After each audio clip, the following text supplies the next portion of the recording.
is my install video for a vintage air system in my 89 K5 Blazer.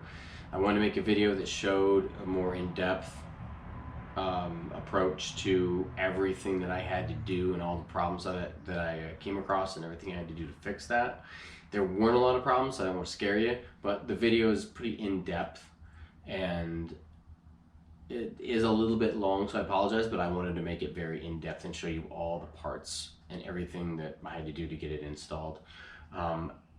Just a heads up too, there was no Freon in the system. That's how I bought the truck. The AC was no longer working, so that's one thing I didn't have to worry about, was removing the Freon safely. My dash wasn't in, and my dash bezel wasn't in either. You're gonna have to take those out. You're gonna have to take out the glove box and the ashtray too to be able to work around all that stuff, and a lot of the AC duct work too. It all has to come out. The instructions also said you're gonna have to drain and remove the radiator. I didn't. I just removed the top brackets and I kind of leaned it to the side and was able to get the condenser in and get it mounted without any issues. So that's another good point, is you don't have to remove that. Another small thing is the defroster vents and the bottom brackets on the condenser where it mounts to the frame had Phillips head screws, and they've got lock washers, but I probably should have just gone to the parts store and paid $1 for some other screws that had a hex head. It probably would have been a lot easier to install it that way. Just a heads up if that's something that you want to do. I made the video after I had removed the entire AC system. I pulled everything out, everything was gone and out of there. Some of the video does kind of jump around a little bit, but in the beginning it's getting all the small parts all taken care of, so that way when I went to go install it, everything was ready and I could just put it in without having to make or do any other work. One other issue is mounting the compressor to the bracket on the truck. It's made of aluminum, so you don't want to tighten it down too much because you can crack that. You'll see I cracked 2 of the tabs. Another thing, it comes with 3 spacers. You're going to need to put washers on the top mounting bolt that's closest to the firewall. I just put in 2 fat washers and it worked just fine. But again, don't over tighten those because you're probably going to break those. The whole cost was a little over $1,800 with buying it, getting it shipped, and then having this system tested and putting Freon in it. I did have a little bit of a vibration, but I put some other support brackets on it that you'll see later on that I got from a junkyard that helps, because when the condenser would kick on, I got a really loud vibration, and I'm assuming that that's part of those broken tabs mounting it to the where the old condenser was. So, and also part 1, I was doing it with a different camera and the audio for some reason didn't come through. So this beginning part, I'm just going to voice over and just explain what I'm doing as I go along. So would I do it again? Yeah, I definitely would. I'd like to do it on the Corvette one of these days, put AC in there. So if you have any questions, please feel free to ask. I'll try to respond to all those. All right. So what I'm showing here now is how to pre-assemble the condenser. There's a top bracket here and there's holes along the top, and they show you how far to count and what holes to use. So I've mounted the top one and now I'm mounting the bottom ones, and I'm not tightening them down all the way because you have to do some slight adjustments here and there. So this is the one I'm showing is for the right side. They're labeled and they're numbered correctly, so you know which one goes where. And they've got lock nuts on them, so they're going to go on there tight. Flipping it over here to show the caps that have the condenser lines go to, and they are pressurized, so when you take that off, some I believe it's nitrogen is going to squirt out of there, so you don't want to breathe that in. Next is the bracket for the dryer, and I believe it's the first and third hole there on the top and the bottom, but you can see from the directions, and there I am tightening or assembling that part there. I'm putting the bottom ones in, and I'm keeping those loose because it's going to have to be adjusted a little bit. You can see I'm going back and I'm re-loosening that one. Next I'm putting the bottom one on, and then I'm going to use the brackets that come with the dryer to attach it to the two holes you can kind of see there in the foreground. On the top there's a binary switch that you're going to get, and you're going to have to pre-assemble it onto the dryer there. On the front and the back side there's like a 9/16 inch bolt you'll have to take out, and it's kind of confusing because it's on the same on both sides. So I'm showing here that once you take that off, there's a small black O-ring on the binary switch that you'll have to use that lubricant to put on there, and then there's a green O-ring that is on the dryer side. You can see I'm putting that in there now.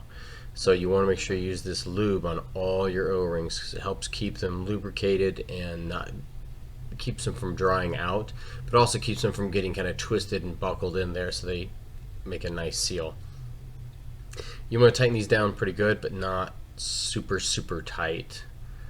And I will show you here in a minute the way you tell which side to remove the bolt from to put the switch on is on the top there. It says in, where my finger is pointing, and in the directions it's showing in should point to the right. So you're going to want to put that. And I know it's kind of deceiving because that's the sticker is on the side that you're not going to be able to see because it's going to be up against the condenser. So we're going to tighten that thing down. Then we're going to put the brackets on here. We're going to not tighten these down all the way because the next condenser line is going to go in, and you're going to have to adjust that. Again, there's the labels for them so you know which one to put on. And the pictures are pretty good because they show you which orientation that your parts go in. You want to keep that dryer bracket a little bit loose because you're going to have to slide the dryer up and down a little bit to get those fittings to go in there correctly, because if they don't go in there right, you're going to mess them up. So there I am tightening up that top part, or the top nut on the condenser line. And you have to be gentle. I know I can't use a second wrench on there, but I'm bracing it with my hand because you don't want to damage that. On the other end, you've got the one that's on the condenser, and then you've got the nut that's on the line. So anytime you do this, make sure you use two nuts because you can break those tips off very easily, and then you're out of luck there. So here again, tightening this one down and getting this one all prepared to mount into the truck.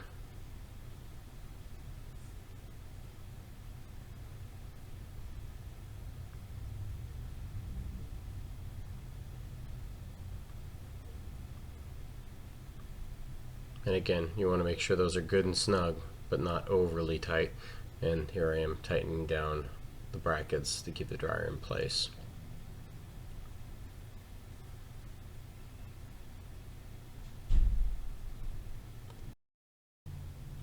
So in this part of the video, you can see I've taken the heater box and I've already detached the fan that's in the right lower corner, and I'll explain that later.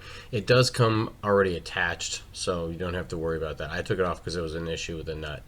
Now here you've got your two condenser lines, and you have to attach them, and that bracket needs to go on in that orientation. But as you can see, it's a little tough to get in there because you need your two wrenches to get on there and tighten them up, and that bracket's going to be covering it. So I'm going to show you here in a second. Again, every time you connect these lines, make sure you have your green O-ring in there, and make sure you use that little white tube of the lubricant on all your O-rings, any of your connections there. So here's what I'm going to do is I'm showing you how to connect these just kind of finger tight, and then they need to be pointing upwards when it ends up being mounted in the truck. It's kind of laying on its side, so it will be pointing up like that one there is. So you kind of have to get them on there finger tight, and then you're going to end up having to kind of flip the bracket up out of the way like that, and then you're able to get both wrenches on and tighten them up.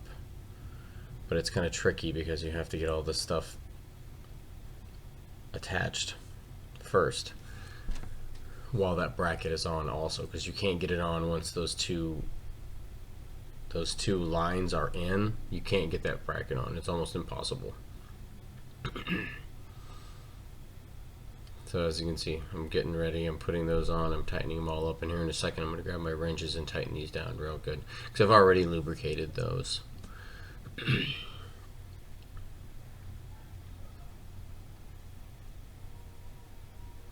I can't remember the sizes, but I want to say the big one is a 1 inch and the smaller one is a 7/8 inch. And you also need to make sure that they're pointing up, straight up, and they need to be parallel, because they're going to go through the firewall, the holes that you're going to drill in your firewall, and are going to go through the plate. So here we are in the point where we're going to get these lined up nice and tighten them up.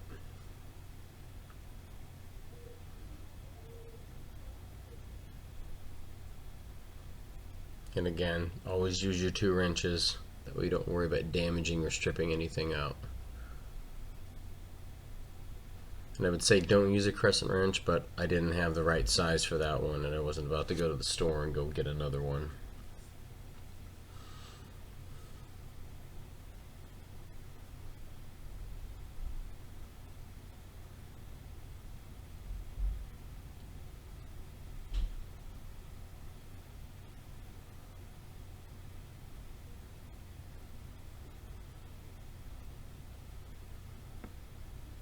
And again, you can see it's not an easy job trying to get these things tightened up with that bracket standing up in the way. And I'm going to go back to this first one, and I'm going to retighten this one as well, or make sure that this is all the way tight.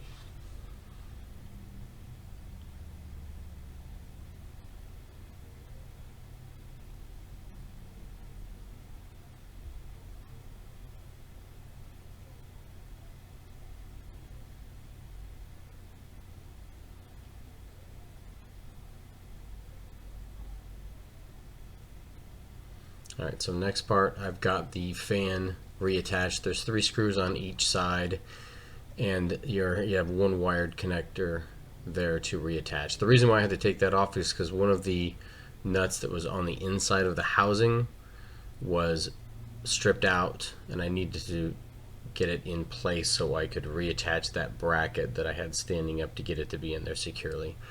Now I'm putting on the last condenser line, and again, make sure you get your lube on all your O-rings.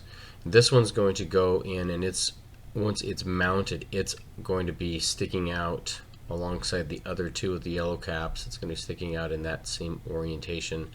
Again, it's going to go through the firewall, and it's going to go through the holes in the bracket that you've got.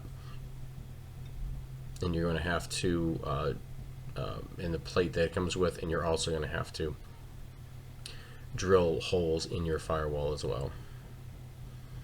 And the trick is to tighten this down and keeping it from moving, because see, as I'm tightening it, it's wanting to turn. So you have to kind of keep tightening and moving and tightening and moving until you finally get it in the right position. Now this other bracket is going to attach onto the front, and this is how it's going to face with the left side.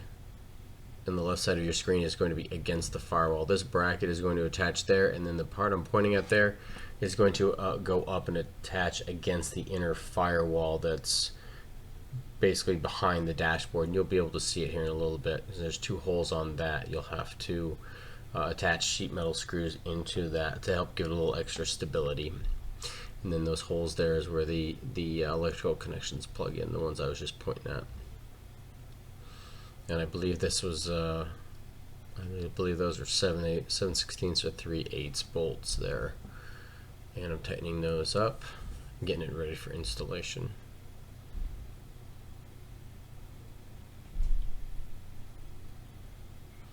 And next is the air vent, or fresh air vent, that's down by the passenger side footwell. You have to take that diaphragm and that opening, you're going to have to remove all that hardware out of there, because that black piece that's in the foreground is going to get glued in its place. It's a little tricky. There's some push-on clips you can kind of pry off with a screwdriver, and there's a pin you'll see in a little bit on the back side that holds that door in place, and you don't need to save any of that stuff. That's all going to go in the garbage here in a second, you'll see.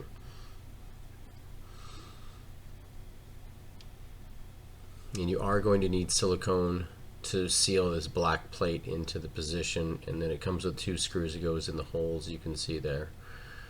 There you can see that spring-loaded pin that I'm removing there to get that whole mechanism in there, and you can throw that away. This one's going to go in like that. That little notch in the side of the black panel, you'll see where that goes on the kick plate itself. So I'm going to put some silicone in there to make sure it's extra tight, throw a couple screws in there, and get ready to install it back in the truck. And again, you can see that's the orientation that it's going to go in. I probably used a little bit too much silicone, but that's alright. I wanted to make sure it was going to seal sufficiently.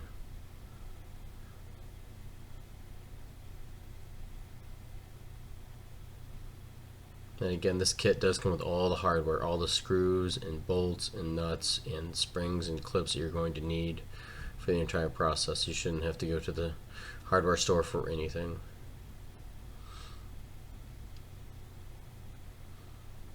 And those holes on the black plate don't line up exactly the best. You can see the top one goes in good, but the bottom one I kind of have to angle that down a little bit to get it to bite into the plastic to hold in place.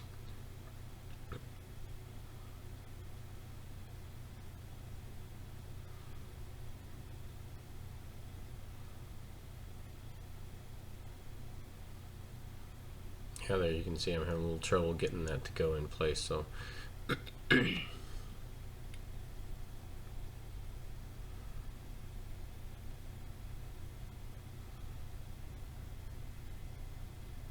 then that's it. Now it's ready to mount back in the truck, back in the same place and orientation you took it out. Now for the glove box, you're going to have to shave it down because it's the heater core box is a lot bigger. It comes with a template on one of the pages that you're going to cut out. You'll see it here in a second, and you're going to use this to draw a line where you need to cut. You can kind of see it there, drawn it with a black marker, and that's where you're going to need to shave it down. And it comes with a piece to snap onto the back. And then that's the template there that you're going to cut out. And I've got it upside down there, but yes, it's going to go in that line, in that orientation. Draw a line right there, and then use your cutting wheel or whatever. Now, I made the mistake, and I cut out most of this video because, see, I measured it along that side when I should have measured it from the inside, and I'll show you here in a second what my mistake was because it wasn't lining up at all. See how I measured that one against the back side of the metal piece, but on the other side I should have measured it like this, because then you can see all that extra plastic that didn't get cut off that needed to be. So I'm going to redraw my line, and then you can see along the bottom piece that connects the 2 sides, that's way out of whack too. So just to save yourself a whole bunch of trouble, this is the way you're supposed to measure it the first time around.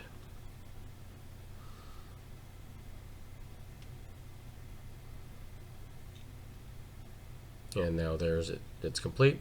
And these little S clips come with the kit, and they've got little barbs that bite in there to hold that in place, and you're going to need to put that on there so the outer clip, or the clip, is on the outside, because this panel that goes on is going to go on the outside of those two, of the perimeter here. You'll see in a second. There's 4 clips for this one, and it goes on there pretty tight. There's no way this thing's really coming off. You could put some glue or some silicone in there to seal it, but I don't think it's necessary because this holds on really well. And there's the last one going on.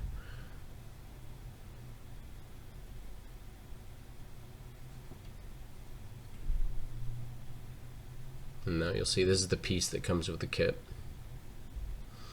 and it's going to go on the outside of the original piece that you cut. You'll see the clips down there on the bottom. It's easiest to put those in and kind of slide it in place and then attach the ones on the side.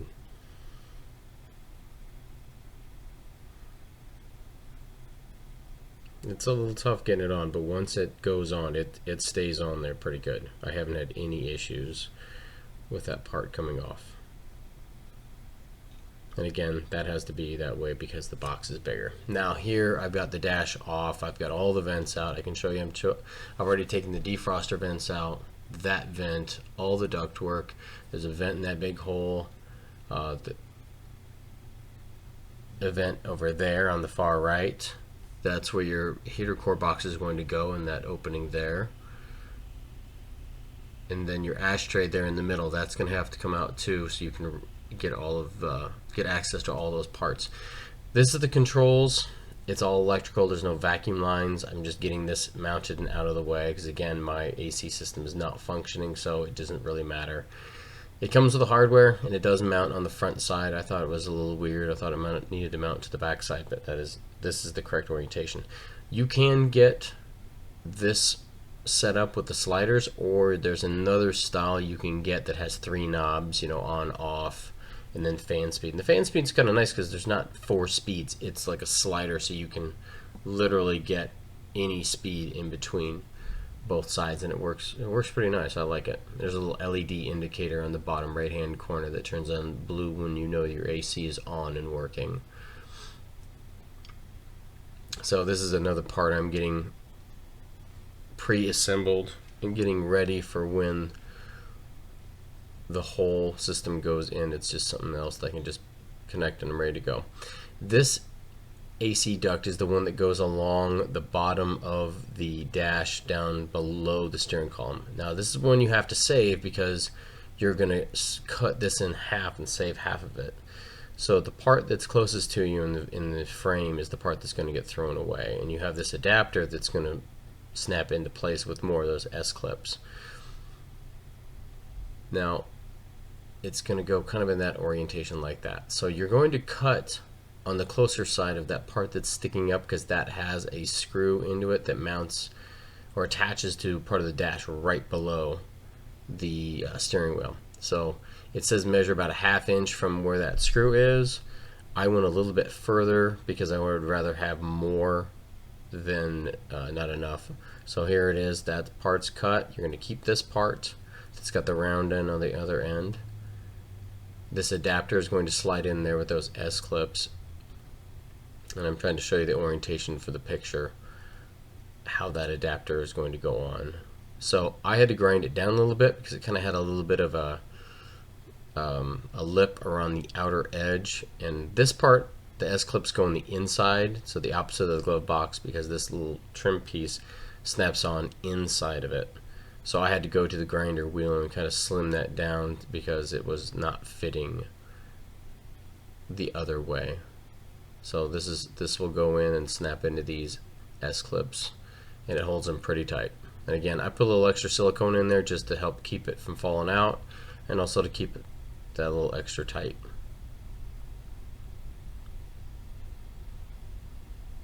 And it takes a little bit of work, but you can get in there. Just don't damage the other end of that duct work. There, here I am coming back from the grinder. You can see I've trimmed it down a little bit. And then once that's down there, it slides on very nicely.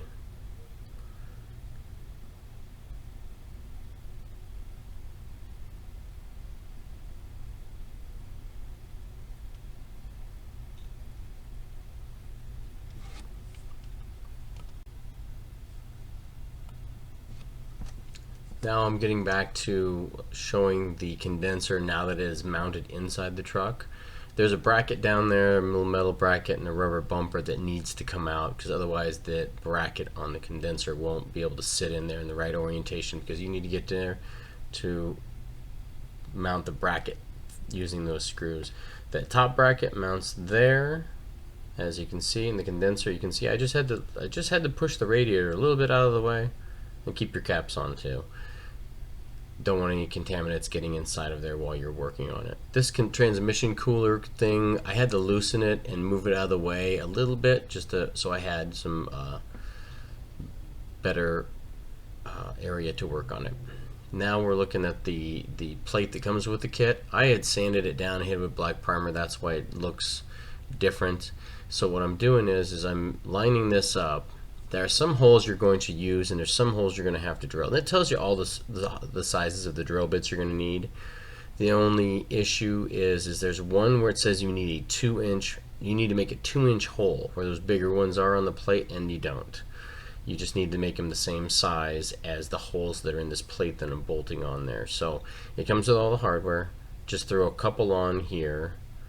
Because what I'm going to do is just get the plate to stay in place where I need it to for now, because I'm going to mark those 5 holes, because those are the ones I'm going to have to drill out. So just putting that in place, and I'm going to use a marker marking those, because I'm going to have to take this plate back off and use a step drill to drill these out. And again, there's no need for a 2-inch hole. All you need to do is make the hole in the firewall the same size as these holes that I'm marking right now, just the exact same size. So here in a second I'm going to take this plate off and I'm going to drill these out.